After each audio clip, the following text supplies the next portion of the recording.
Let's talk about taking responsibility for our errors. This is based on Chapter 8 of Mistakes Were Made But Not By Me by Tavris and Aronson. And if you haven't read that book, I really encourage you to read it. It goes into much more detail than these videos in this Chapter 7 playlist go into. And it's a well-written book with a lot of insights and great stories. Now, one of the main reasons that we should be willing to take on responsibility for our errors is that it's the right thing to do. The ethical thing is to live in truth and fairness and transparency and authenticity. But an extra bonus is that people are often happy and relieved when we own up to our own mistakes, especially people with whom we are close. And we might not feel good about our competency. We might not be happy that we lose status or prestige or we're embarrassed. But if we've got good relationships with people, generally they're quite relieved when we own up to our mistakes. Now, this is certainly true in marriage, but it's also true just in the working world when you're working with somebody who's not pretentious, who's not concerned about their image more than the well-being of the organization. The people who humble themselves and take responsibility for their errors are genuinely appreciated. Now, what are some things that we can do on the organizational level to increase responsibility taking? Well, one of them is to develop an organizational culture which allows people to make mistakes.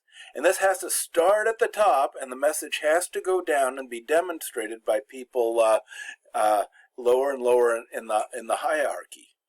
Now, some of the ways of doing this are to discourage expressions of anger, and that includes both not modeling anger, but modeling patience and understanding, but also expressing to people that no, anger is not an appropriate way to deal with things. We need to rather focus on problem solving rather than blaming and trying to hurt and injure people. We should also reward learning from mistakes. Rather than humiliating somebody who makes a mistake, we should encourage them to learn from it and lift them up, edify them, make them stronger when they learn from something, and hold them up as an example. Thirdly, we need to encourage the expression of alternative points of views. So often, people with fragile egos don't want to hear some other point of view, which leads to lots of mistakes, a lot of poor decisions. And we need to foresee failures and create alternative plans of actions. We've got to think things through and realize that a lot of times we don't know how things are going to turn out, but that shouldn't catch us by a surprise. But we should create a culture that says, okay, now if this doesn't work out, what are we going to do? And that makes it safer for people to admit when mistakes occur if they realize that there's what the plan of action will be once the failure is detected. So the first idea is developing a culture. The second idea here is to develop conflict management systems.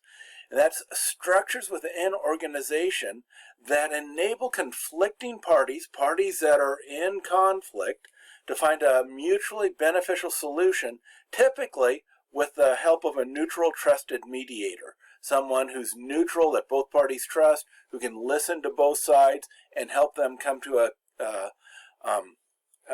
an agreement that will resolve their conflict. And there's very few organizations that have a conflict management system that does much besides trying to protect them from liability. That's often designed by lawyers.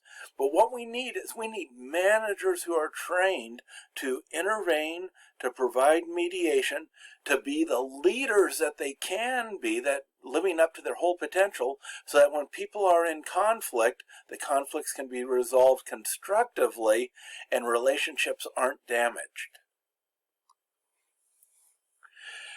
Now, those were some organizational level interventions to make, but we can also increase personal willingness to own one's own mistakes. I can work on myself so I'm more willing to admit when I'm wrong.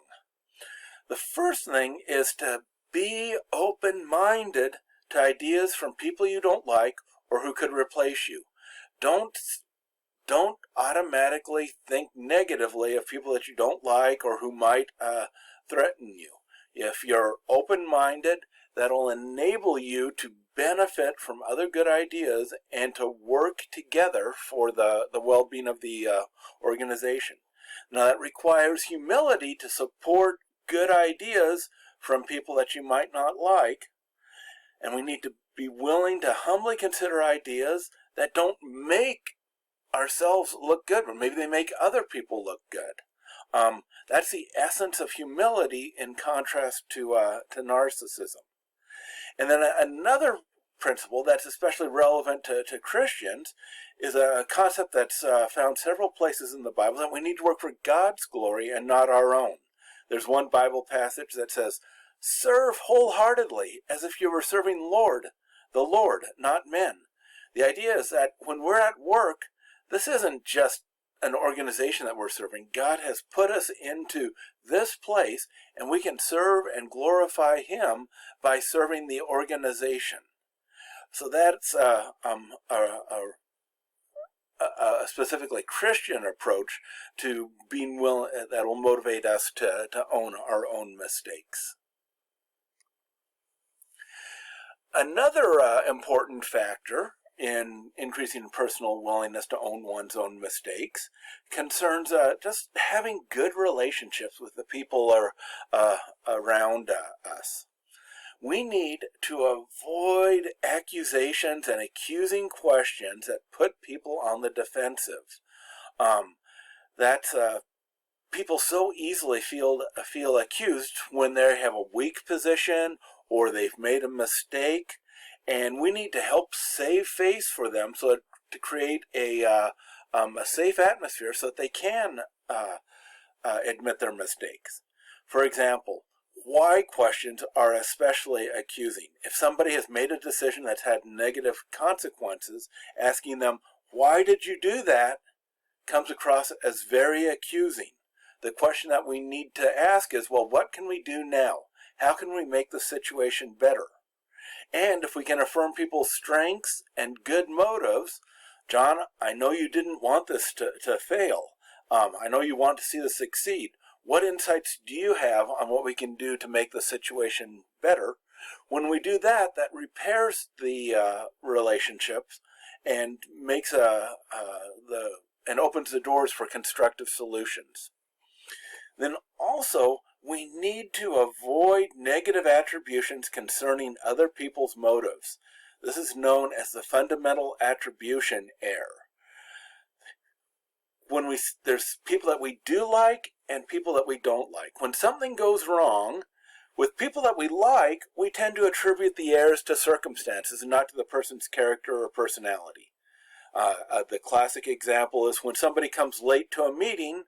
If we like them, or if they like themselves, they might say to themselves, "Oh, that person was late because of all the traffic, and they're really busy, and they've just got a lot of things going on." And we attribute their bad behavior to the situation. Now, if it's somebody that we don't like, we tend to attribute the errors to a person's character or personality, not to the circumstances. "Oh, that person is such a jerk. He's so unorganized. He's always late. He's doing this on purpose because he doesn't care about the team," things like that. Now, the truth of the matter might be quite different. Remember Lewin's force field analysis, how there's all kinds of forces pushing on people? Maybe all of this is true, but we should avoid saying, "Aha, I know why that person did that." That's not constructive. We don't know why that person did that. We can guess some reasons, and we can try to see it from their perspective. We can try to see it from the perspective of someone who doesn't like them, but we don't understand all of the reasons why people do things, but we can try to make the situation better once we understand that there are problems and that we can look for solutions.